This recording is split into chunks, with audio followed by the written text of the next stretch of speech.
జై సచ్చిదానంద. మీ అందరి మనసుల్లోనూ కొలువై ఉన్న పరమాత్మకు నా హృదయపూర్వకంగా శిరస్సు వంచి నమస్కరిస్తున్నా. మరణం గురించిన ఇంకా కొన్ని విషయాలు మనం ఈరోజు మాట్లాడబోతున్నాం.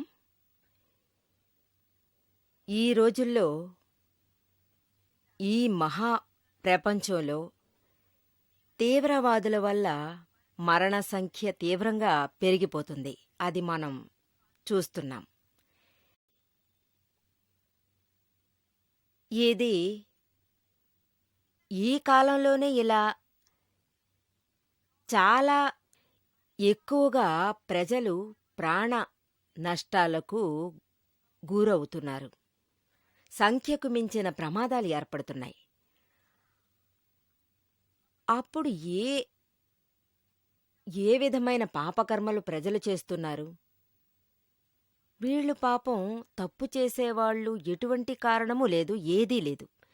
తప్పు చేయని వాళ్ళు ఈ మరణానికి బలవుతున్నారు. కొంతమందిలోని డిస్టర్బ్ సైకాలజీ వల్ల ఎక్కువ రకాల యాక్సిడెంట్స్, రకరకాల డిస్టర్బ్ సైకాలజీ యాక్సిడెంట్స్ వల్ల ఈ తీవ్రవాదులు ప్రజలకు సమస్యలు సృష్టిస్తున్నారు. ఈ కాలంలో అన్ని ప్రదేశాల్లో తీవ్రవాదుల ఉనికి బాగా కనిపిస్తుంది. ఈ తీవ్రవాదులు ఈ రోజుల్లో ఉన్నారని అనలేం, చాలా కాలంగా వీళ్ళుంటున్నారు. ఇది చిన్న విషయం నుంచి పెద్ద విషయముగా మారిపోతోంది. ఈ తీవ్రవాదం పాతకాలంలో చూస్తే పెద్ద మహారాజుల సామ్రాజ్యంలో కూడా ఈ కుర్రాడే తన తండ్రి కళ్ల ముందే తీవ్రవాదాన్ని సృష్టిస్తున్నాడు. ఆ రకంగా ఉండేది. మన చరిత్రలో రాజులవారు ఇలాగే ఉండేవారు, ఇప్పుడు ఇలాగే ఉంటున్నారు. ఇదే విధంగా పాత రోజుల్లోనూ ఉండేది. ఆ తీవ్రవాదుల ఆరంభం చూస్తే చాలా కారణాలుంటాయి. అదేమిటంటే చిన్న విషయాల్లో చాలా అవమానాలు, నష్టాలు వాళ్ళు ఎదుర్కొన్నారు. చాలా అవమానాలకు గురైన తర్వాత ఈ సైకాలజీ అవమానంలా అనిపించే ఈ సైకాలజీ చాలా అవమానంలా అనిపిస్తుంది, మనసులో నాటుకుపోతుంది. దీనివల్ల వాళ్ల మనసులో మనము ఇలా ఉండి తీరాలనే కసి పెంచుకున్నారు. మనం ఏదైనా చేయాలి, అది కూడా స్వతంత్రంగా మనం ఏదైనా చేసి తీరాలి. భిక్షాటనం, పేదరికం, ఈ అహంకారాన్ని ఉసిగొల్పడం పెద్ద విషయం. ఇవన్నీ కారణాలుగా ఉన్నాయి.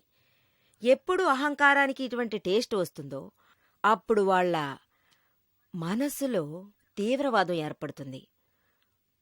మనసారా వాళ్ళు superior complexity and inferior complexity, వీళ్ళు ఇన్ఫీరియర్ కాంప్లెక్సిటీ నుంచి సుపీరియర్ కాంప్లెక్సిటీకి వెళ్ళిపోతారు. ఇటువంటి కాంప్లెక్సిటీ నుంచే ఇది ఉద్భవిస్తుంది. చాలామంది చిన్న వయసు నుంచే చెప్పిన మాట వినకుండా ఆ రకంగా ఉంటారు.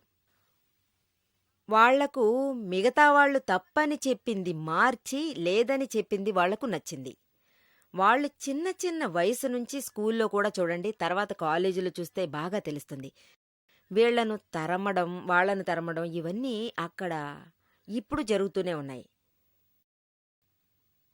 అమెరికాలో ఇది చాలా ఎక్కువగా జరుగుతుంది. వీళ్ళంతా గ్యాంగ్లా ఉంటున్నారు. వీళ్ళు చిన్న విషయం నుంచి ప్రారంభించి ఇది స్కూల్లోనూ జరుగుతుంది, తర్వాత కాలేజీలోనూ జరుగుతుంది. అమెరికాలో అన్ని వైపులా ఇది జరుగుతుంది. వచ్చేటప్పుడు 2 పార్టీల్లా ఉన్నారు, కానీ అందులో ఒక సిస్టమ్ ఉంది. ఈ గ్యాంగ్ అనేది అన్ని స్థలాల్లోనూ కనిపిస్తుంది. ఎక్కడ చూస్తామో అక్కడ 2 పార్టీలు కనిపిస్తాయి. ఎవరైతే మంచితనం గల పిల్లలున్నారో వాళ్ల మీద అటువంటి తట్టుకోలేని ప్రెషర్ కలిగిస్తుంటారు. వాళ్ల నిర్బంధం వల్ల ఆ గ్యాంగులో వాళ్లు జాయిన్ కావాల్సొస్తుంది. ఈ గ్యాంగ్ యొక్క పనేమిటి? ఏదైనా దొంగతనం చేసుకురావడం, లేదంటే ఎవరినైనా కొట్టేసి రావడం, లేదంటే వెధవల్ని చేయడం, ఈ క్రెడిట్ కార్డ్ నెంబర్ దొంగతనం చేసుకురావడం లాంటివి వాళ్లకు ఒక చిన్న ఆకతాయితనంగా చేస్తుంటారు. మందు కొట్టడం, ఇవన్నీ ఇలాంటివి చాలా విషయాలు జరుగుతుంటాయి. కానీ ఈ గ్యాంగ్, డ్రగ్స్ ఉన్నాయి చూసారా, ఈ కాలంలో చాలా ఎక్కువగానే కనిపిస్తుంది. ఫ్రీజ్‌నెస్, హోమ్ సెక్స్ ఇవన్నీ పెరిగిపోయాయి. చెడ్డతనం ఎక్కువయింది. ఇదంతా చేయడానికి డబ్బుతో పని పడుతుంది కదా, పైసలు వాళ్ళకి ఎక్కడ్నుంచొస్తాయి? వెంటనే వాళ్ళు తీవ్రవాదంలో దిగి డబ్బు కూడబెట్టే పనిలో మునిగిపోతారు. ఈ పిల్లలు స్కూల్లో, కాలేజీల్లో ఇవన్నీ నేర్చుకునొస్తున్నారు. పెద్దవాళ్లు కాగానే పెద్ద రేంజ్లో చేస్తున్నారు. మిగతా చోట్ల కంటే ఇది అమెరికాలోనే చాలా ఎక్కువగా ఉంటుంది. అక్కడ అన్ని దేశాల్లోనూ ఉన్నాయి. ఏం చేయగలం? దీనికంటూ వైద్యం అనేది ఏదీ లేదు. చాలా డ్రగ్స్ అమ్మడం వల్ల స్టూడెంట్స్ ఇందులో చాలా సీరియస్గా దిగిపోతున్నారు. అన్ని చెడు అలవాట్లు ఒక చెడు అలవాటుతోనే మొదలవుతున్నాయి. ఇవన్నీను ఈ తీవ్రవాదంలోనే ఇది పోయి చేరుతుంది. ఒక కుర్రాడు నన్ను చూడ్డానికొచ్చాడు. వాడు పాపం ఇలాంటి గ్యాంగులో ఇరుక్కుపోయాడు. చాలా చిన్న వయసే వాడికి. ఒక 13 ఏళ్లే ఉంటాయి. వాళ్ళ పేరెంట్స్ సమావేశాలకు రావడం వల్ల అతను వాళ్లతో వచ్చాడు. నన్ను చూడ్డానికి మా హాస్టల్కి వచ్చాడు. మాతో పాటు హాస్టల్లో వాడు 4 రోజులు స్టే చేశాడు. ఇండియాలో, అమెరికాలో, ఇంగ్లాండ్లో అన్ని ప్రదేశాల్లోనూ మనం ఈ యంగ్స్టర్స్ కంటూ మనం విడిగా హాస్టల్స్ కట్టించాం. అంటే వాళ్ల కోసం, మంచి భావన కోసం. దాన్ని తయారు చేయడం కోసం వాళ్ళు ఈ విధంగా ఈ కుర్రాడు కొంచెం కొంచెంగా మొదట రోజు ఏమీ చేయలేదు. రెండో రోజు కొంచెం మాట్లాడాం. తర్వాత మూడో రోజు తన గురించి చెప్పేశాడు. నేను ఈ విధంగా ఒక గ్యాంగులో ఇరుక్కున్నాను. నన్ను నిర్బంధించి ఒక ప్రెషర్ ఇచ్చి ఇందులో వాళ్ళు ఇరికించేశారు అని చెప్పి వివరించాడు. నేను వాణ్ణి ఒకే ఒక ప్రశ్న అడిగాను. ఇప్పుడు నువ్వు ఇతరుల ప్యాకెట్ కట్ చేస్తున్నావు లేదా దొంగతనాల్లాంటివి చేస్తున్నావు కదా, నువ్వు నీ గ్యాంగ్తో చేరి ఇన్ని చెడ్డ పనులు చేస్తున్నావే, ఇతరుల దగ్గరికెళ్ళి కొట్టడం లాంటివి చేస్తున్నావు. ఇవన్నీ నీకు ఏ ఫీలింగ్స్ కలిగించాయి? గిల్టీ ఫీలింగ్స్లా ఉందా లేక సంతోషంగా ఉందా? వెంటనే వాడు చెప్పాడు, ప్రారంభంలో కొంచెం గిల్టీగా ఉండేది, తర్వాత నుంచి నాకు సంతోషంగా అనిపించేది. నేను అప్పుడు వాడితో చెప్పాను, ఎప్పుడు నీకు ఇందులో సంతోషం అనేది ఏర్పడిందో అప్పుడే నీ అంతరాత్మలో ఒక లోపల ఒక సెల్ఫ్ కాన్షియస్ చచ్చిపోయింది. అదే కదా అర్థం? నీలోని గిల్టీ ఫీలింగ్ ముగిసిపోయిందా లేక నీ లోతుల్లో ఉన్న సరైన దారి చూపించే నీ సమానత్వం దృష్టి అనేది ముగిసిపోయింది. ఈ విపరీత బుద్ధి నీలో అతుక్కుపోయింది. వాడికి వివరించి ఇందులోంచి వాణ్ణి నేను బయటికి తెచ్చాను. తర్వాత వాడే నిర్ణయించుకున్నాడు, ఏదైనా చేస్తాను గాని కానీ ఇలాంటి గ్యాంగులో చేరి చెడిపోనన్నాడు. ఇంకో కుర్రాడు ఇదే విధంగానే. ఊరికే స్కూల్లో వాడు జాలీగా ఉండాలని ఇంకా పోతే ఎవరిదో క్రెడిట్ కార్డ్ నెంబర్ తీసుకొచ్చి దాన్ని మిస్యూజ్ చేశాడు.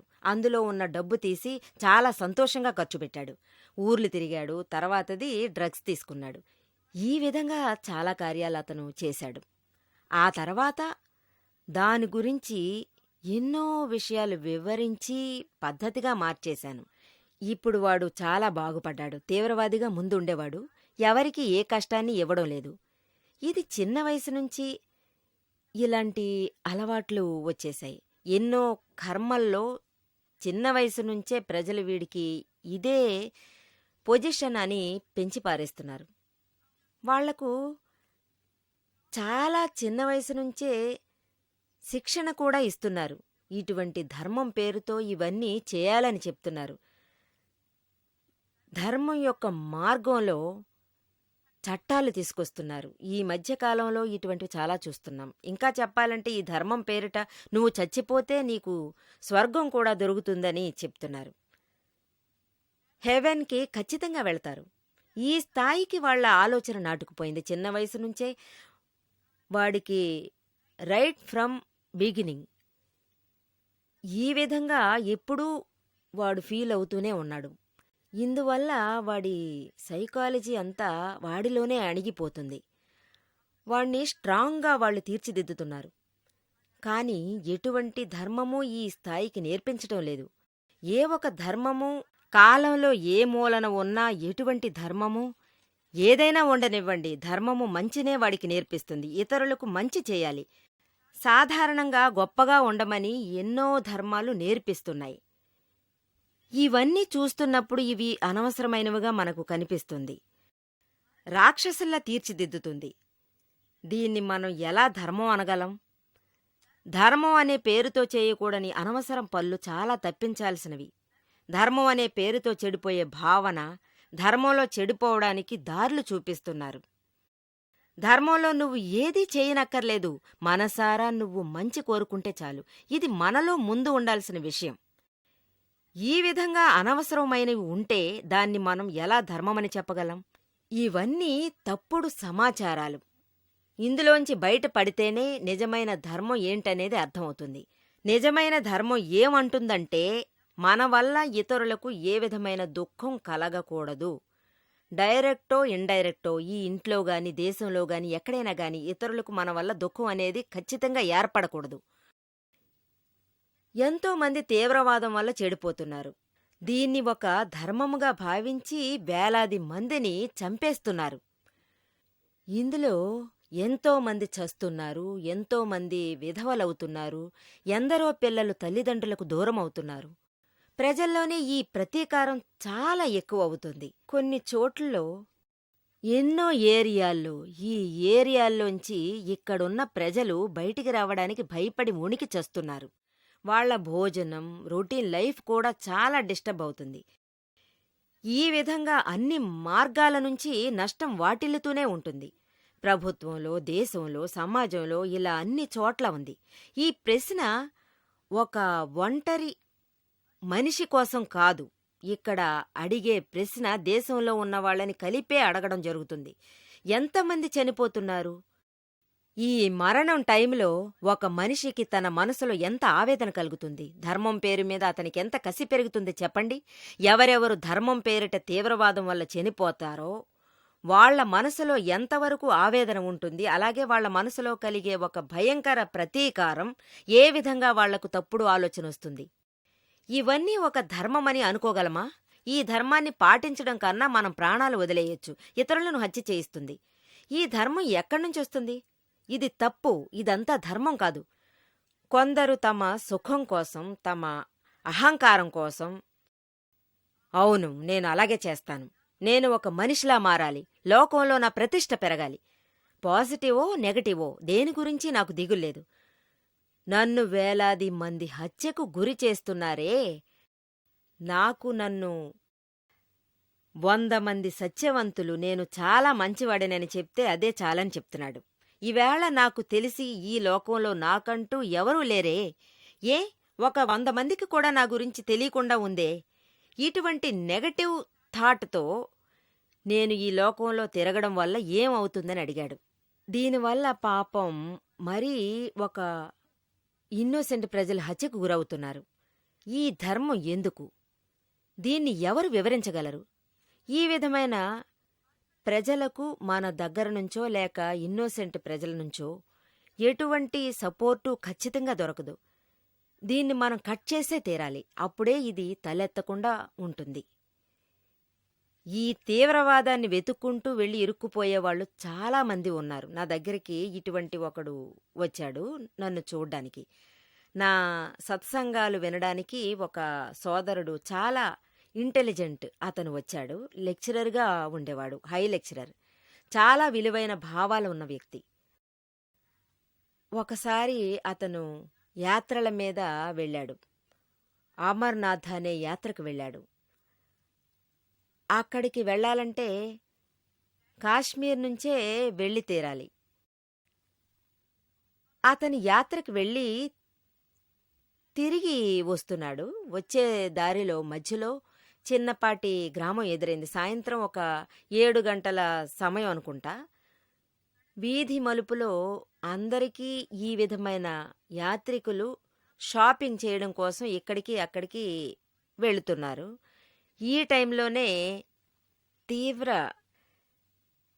తీవ్రవాదుల గ్రూప్ అక్కడికి వచ్చి దడదడదడదడమని తుపాకీలతో పేల్చి పారేశారు. ఈ సోదరుడు అక్కడే నిలబడున్నాడు. ప్రొఫెసర్స్ యాక్చువల్గా అతను భయంతో వణకలేదు. కానీ ఒక విషయం అతనికి అర్థమైంది. ఎందుకంటే అతనికి జ్ఞానమనేది ఉండేది. అతను వచ్చి మన దగ్గర జ్ఞానదీక్ష తీసుకున్నాడు. అతను దాదాజీ గారి జ్ఞానాన్ని అక్కడ అప్లై చేస్తున్నాడు. ఏది ఎక్కడ జరిగినా అది అడ్డుకోవడం కుదరదు. నాకు లెక్కల్లో ఉండేదే జరుగుతుంది, అది తప్ప వేరే ఏదీ జరగదు. మించిపోతే మరణం వస్తుంది. మరణం ఎవరికి ఏర్పడుతుంది? శరీరానికే కదా ఏర్పడుతుంది, ఆత్మకు కాదుగా.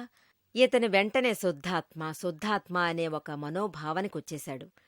అతను షాపింగ్ చేస్తున్న ఆ షాపులోనే అతను నిలబడున్నాడు. సడన్గా తుపాకీ చప్పుడు వినగానే అతను ఉన్న స్థలంలోనే అలా కింద కూర్చున్నాడు. తుపాకీ బుల్లెట్టు అతని నెత్తిమీద నుంచి వెళ్ళిపోయింది. కానీ అతను ఏమన్నాడంటే, అతను తన అనుభవాన్ని చెప్పాడు. నా మనసులో 1% కూడా బాధింపు లేదు. ఈ జ్ఞానం నాకు చాలా ఆపద సమయంలో గమనానికి వచ్చిందని చెప్పాడు. లేదంటే భయంతో అక్కడున్న ఆ పరిస్థితిలో ఒక కర్మవిధి ఏర్పరచాల్సింది. నాకు తెలీదు. తర్వాత ఈ తుపాకీ కాల్పుల శబ్దం తగ్గిపోయింది. తర్వాత పక్కనున్న సందు ద్వారా వాళ్ళు వేరే స్థలానికి అతను వెళ్ళిపోయాడు. తర్వాత పోలీసులంతా వచ్చి వాళ్ళ బాధ్యతలు నెరవేర్చారు. కొందరు చనిపోయారు, కొందరు తప్పించుకుని పారిపోయారు. పాపం పిల్లలు, అమాయకు పిల్లలు అక్కడే బుల్లెట్లకి బలయ్యారు. కానీ ఇతను క్షేమంగా తిరిగి వచ్చాడు. ఇతనికి ఇతని గ్రూప్స్లో ఉన్న వాళ్ళకి ఎటువంటి బాధింపు లేకుండా తిరిగొచ్చేశారు. కానీ పాపం తోడొచ్చిన చాలామంది యాత్రికులు చనిపోయారు, కన్నుమూశారు. ఈ తీవ్రవాదం వల్ల ఏం ఫలితం ఉంది? ఊరికే తమ వీరాన్ని చూపించటానికి, ఇతరులను తమ బానిసలను చెప్పి చూపించుకోవడానికే కదా ఉపయోగపడుతుంది. ఇదే విధంగానే చాలామంది చేస్తున్నారు. అహ్మదాబాద్ నుంచి ఒక అంకుల్, 2 అమ్మాయిలు, వీళ్ల ఫ్రెండ్స్ అందరూ కలిసి వైష్ణవదేవి గుడికి యాత్రకు వెళ్లారు. ఆ 2 అమ్మాయిలు చాలా మంచివాళ్లు, మంచి సాంప్రదాయం. వాళ్ళిద్దరూ వైష్ణవదేవిని దర్శించుకుందామని వెళ్లారు. కాని వీళ్ళిద్దరినీ ఒంటరిగా ఎలా పంపడం? కాని వాళ్ల తోడు తాతయ్య కూడా ఉన్నాడు. అతను చాలా వయసైన మనిషి, 70 ఏళ్ల పై చిలుకు. హెల్త్ వైజ్ అతను చాలా బాగున్నాడు, చాలా చక్కగా ఫిట్గా ఉన్నాడు. వెంటనే అతను, రండమ్మా, నేను తోడొస్తాను, మీకు అండగా ఉంటానన్నాడు. మీకు భయం అనేదే ఉండదన్నాడు. యాత్రలకు వెళ్లాలంటే ఖచ్చితంగా మీకు తోడు రావాలి, నాకు పుణ్యం దొరికినట్టు ఉంటుందన్నాడు. ఈ వయసులో నాకు యాత్ర చేసినట్టుగానూ ఉంటుందన్నాడు. అందువల్ల అహ్మదాబాద్ నుంచి ట్రైన్లో వచ్చి జమ్మూకి వచ్చి చేరారు.